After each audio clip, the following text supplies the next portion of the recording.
आदाब। मैं हूं आपके साथ अबू हुरैरा। मशरिक़ वस्ता पर लगातार हमारी नजर बनी हुई है क्योंकि मशरिक़ वस्ता में लगातार हालात बद से बदतर हो रहे हैं।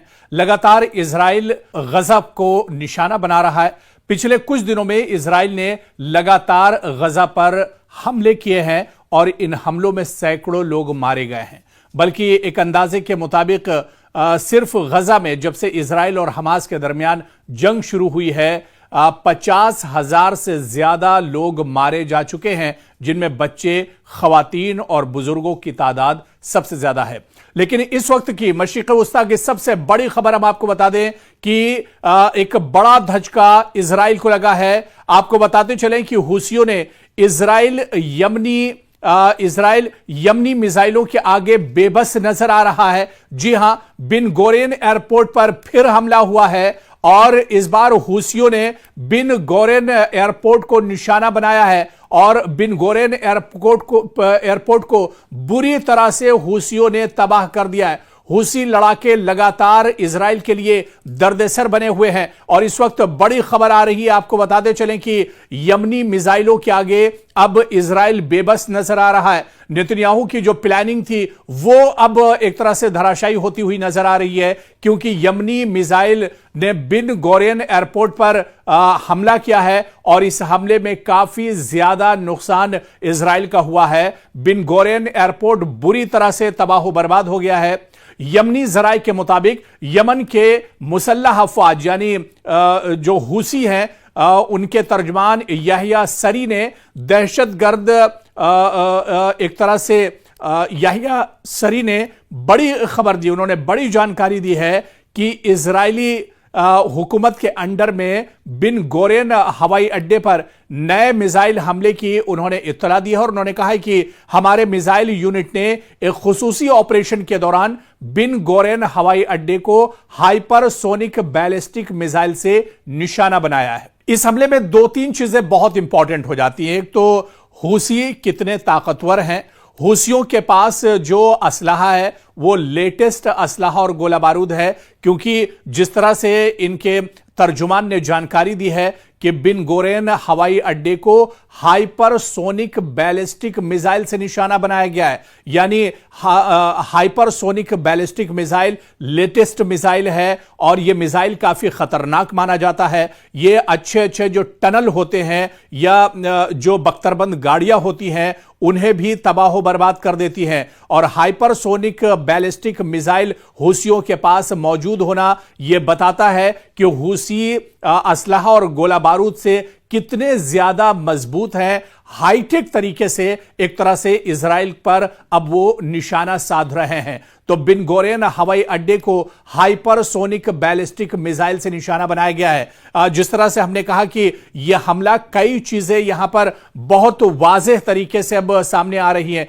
कि हूसी इजराइल के किसी भी टारगेट को निशाना कर सकते हैं, इजराइल के किसी भी शहर को टारगेट कर सकते हैं, इजराइल के किसी भी एयरबेस को टारगेट कर सकते हैं। बिन गोरेन इजराइल के लिए बहुत इंपॉर्टेंट एयरबेस है जहां पर इसके सैकड़ों तैयारे हर वक्त मौजूद रहते हैं। खासतौर से बिन गोरेन पर लड़ाकू तैयारे इजराइल के हर वक्त मौजूद रहते हैं और बिन गोरेन पर यह हमला होना यह बताता है कि इजराइल का जो डिफेंस सिस्टम है वो भी कहीं ना कहीं अब एक तरह से लाचार नजर आ रहा है क्योंकि जिस तरह से बिन गोरेन हवाई अड्डे पर हाइपरसोनिक बैलिस्टिक मिसाइल से हमला किया गया है, ऐसे में जो डिफेंस सिस्टम इजराइल का है वो नाकारा हो गया है। डिफेंस सिस्टम भी हाइपरसोनिक बैलिस्टिक मिसाइल को नहीं रोक पाया है और इस तरह से एक बड़ा हमला एक बार फिर से हूसियों की जानिब से इजराइल पर किया गया है।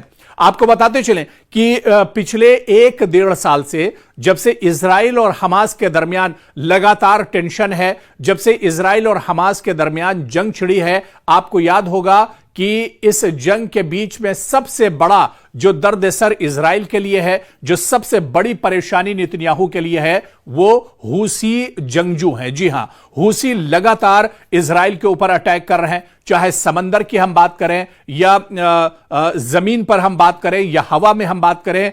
हूसी हर जगह पर एक तरह से इजराइल को निशाना बना रहे हैं और नेतन्याहू हूसियों के आगे एक तरह से बेबस नजर आ रहे हैं। तो हूसियों ने इससे पहले भी एक बड़ी चेतावनी दी थी। हूसियों ने कहा था कि अगर इजराइल नहीं मानता है तो समंदर के अंदर उनका जो पूरा नेटवर्क है उसे एक तरह से तबाह बर्बाद कर दिया जाएगा। इजराइल जाने वाले जितने बड़े कंटेनर्स या जितने बड़े पानी के जहाज थे उस पर हूसियों ने लगातार अटैक किया था। इसके बाद अब हूसी जिस तरह से हाइपरसोनिक बैलिस्टिक मिसाइल का इस्तेमाल कर रहे हैं, यानी हूसी असलह और गोला बारूद से बहुत ज्यादा मजबूत हैं और इनके पास बहुत ही लेटेस्ट तरीके के असलहा और गोला बारूद एक तरह से इनके पास मौजूद है। याहिया सरी जो हूसियों के तर्जुमान हैं, इनके स्पोक्स पर्सन हैं, उन्होंने आगे कहा कि मिसाइल हमले की वजह से खौफ के मारे लाखों जो इजरायली हैं वो पनाहगाहों में जा बैठे हैं, जबकि तमाम परवाजें मुअत्तल हो गई हैं। जी हां, देखिए अब इजराइल के अंदर इन हूसियों को लेकर बहुत ज्यादा डर और खौफ है। जिस तरह से हूसियों के तर्जुमान ने बताया है कि लाखों जो इजरायली हैं वो पनाहगाहों में चले गए हैं। बाकायदा इजराइल के अंदर बड़े बड़े से सुरंग बनाई गई हैं, बड़ी बड़ी टनलें बनाई गई हैं और जब कोई खतरे का अलार्म बजता है तो ये इजरायली जो आम शहरी हैं या फिर जो फौजी हैं वो इन टनल का और इन गुफाओं का सहारा लेते हैं और इनमें छुपकर अपनी जान बचाते हैं, क्योंकि इजराइल का डिफेंस जाहिर सी बात है कि बहुत जबरदस्त है, लेकिन इसके बावजूद भी वो हूसियों के हाइपरसोनिक मिसाइल को नहीं रोक पाया। ऐसे में इजराइल के अंदर अब एक तरह से डर और ज्यादा बढ़ गया है और यहां पर हूसियों ने यह भी दावा किया है कि बिन गोरेन एयरपोर्ट पर जो इनकी कई जहाज थे वो एक तरह से तबाह हुए हैं, जो इनके लड़ाका विमान थे वो एक तरह से तबाह हुए हैं और इस हमले के बाद बहुत सी जो परवाजें थी वो मुअत्तल हो गई हैं, बहुत से जहाजों की को डाइवर्ट किया गया है, बहुत से जहाजों के आने और जाने में भी अब दुश्वारी हो रही है। तो यह एक बड़ी मुश्किल इजराइल के लिए है और बहुत बड़ी परेशानी नेतन्याहू के लिए है। तो वहीं पर अहमद सरी ने वाजे किया है, जो हूसियों के तर्जुमान हैं, उन्होंने कहा है कि हम बिन गोरेन हवाई अड्डे को मिसाइल हमलों का निशाना आगे भी बनाते रहेंगे। तो देखिए एक बड़ी धमकी भी यहां पर दी है हूसियों ने कि यह पहला हमला नहीं है, बल्कि आने वाले दिनों में भी अगर इजराइल अपनी नापाक हरकतें नहीं छोड़ता है, अगर नेतन्याहू अपनी जिद से पीछे नहीं हटते हैं, तो इस तरह के हमले बिन गोरेन एयरपोर्ट पर आगे भी होते रहेंगे। यानी आने वाले दिनों में भी एक तरह से जो मुश्किलें हैं वो इजराइल की कम होने वाली नहीं है। नेतन्याहू की मुश्किलें आने वाले दिनों में और ज्यादा बढ़ सकती हैं। इससे पहले के वीडियो में जिस तरह से हमने आपको बताया था कि नेतन्याहू बहुत ज्यादा दबाव में है और इसी दबाव के चलते वो सिर्फ अपनी हार मानना नहीं चाह रहे हैं और इसी वजह से वो लगातार गजा पर अटैक कर रहे हैं, वो लगातार यमन को निशाना बना रहे हैं, वो लगातार ईरान को एक तरह से धमकी दे रहे हैं। लेकिन नेतन्याहू कहीं ना कहीं दबाव का शिकार हैं। पूरी दुनिया का दबाव अब एक तरह से नेतन्याहू पर पड़ रहा है, इजराइल पर पड़ रहा है। लेकिन ऐसे में सिर्फ अपनी हार स्वीकार न करना, अपने आप को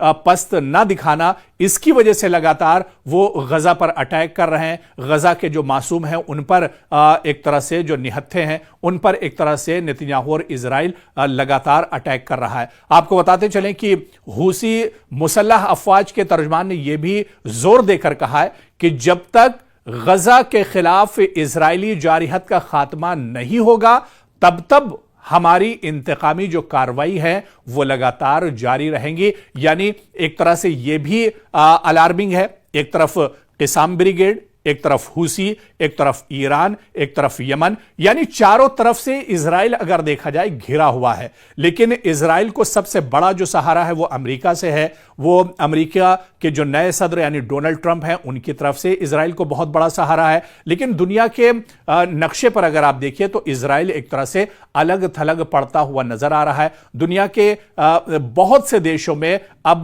गजा और इजराइल जंग को लेकर लगातार एहतजाज किया जा रहा है, लगातार लगातार नाराजगी जाहिर की जा रही है कि यह खून खराबा एक तरह से खत्म होना चाहिए, लेकिन सच्चाई यह है, जो खबरों के बीच की जो सबसे बड़ी खबर है वो यही है कि इजराइल एक तरह से परेशान है। नेतन्याहू की परेशानियां दिन ब दिन बढ़ती जा रही हैं। एक तरफ अल-क़िसाम ब्रिगेड जो हमास का ही एक फौजी विंग है वो लगातार हमले कर रहा है इजराइल पर, तो दूसरी तरफ हुसी जो है वो नेतन्याहू और इजराइल के लिए दर्द-ए-सर बने हुए हैं।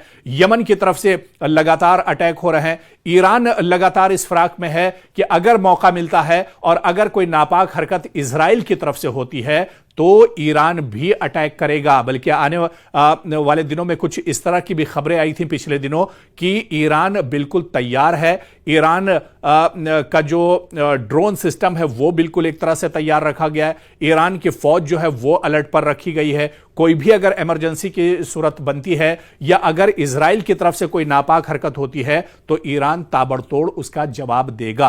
तो ऐसे में मशरिक़ वुस्ता एक तरह से आग के ढेर पर है और ऐसे में हालात मशरिक़ वुस्ता के बहुत ज्यादा खराब हैं। ऐसे में आने वाले दिनों में क्या कुछ निकल कर सामने आता है यह देखना भी बहुत अहम होगा। और इसके अलावा अगर बात की जाए तो मशरिक़ वुस्ता में जिस तरह के अब हालात बनते जा रहे हैं, ऐसे में क्या इजराइल अपने कदमों को पीछे खींचेगा या फिर आगे जाएगा, यह बहुत अहम सवाल है। यह देखना बहुत अहम होगा कि इजराइल का अब आगे की उसकी प्लानिंग क्या कुछ है। नेतन्याहू आखिर अब आगे क्या कुछ चाह रहे हैं, क्योंकि जिस तरह से लगातार इजराइल अब घिरता जा रहा है, इजराइल परेशान है। पिछले 1.5 साल से हमास के साथ उनका महाज है। इसी तरह से यमन और हुसी भी उन्हें घेरे हुए हैं। अल-क़िसाम ब्रिगेड उसे घेरे हुआ है। ईरान अब लगातार उस पर दबाव बना रहा है। दुनिया के दूसरे जो बड़े मुल्क हैं वो अब एक तरह से उस पर दबाव बना रहे हैं कि यह जंग खत्म होनी चाहिए। तो क्या आने वाले दिनों में यह दबाव और शदीद होगा और नेतन्याहू को अपना जो फैसला है वो वापस लेना पड़ेगा और नेतन्याहू को एक बार जंग खत्म करनी पड़ेगी। यह देखना बहुत अहम होगा। यानी आने वाले कुछ दिन वो इजराइल के लिए और नेतन्याहू के लिए बहुत इंपॉर्टेंट है और आने वाले दिनों में क्या कुछ फैसला इजराइल की तरफ से नेतन्याहू की तरफ से लिया जाता है यह देखना भी बहुत अहम होगा।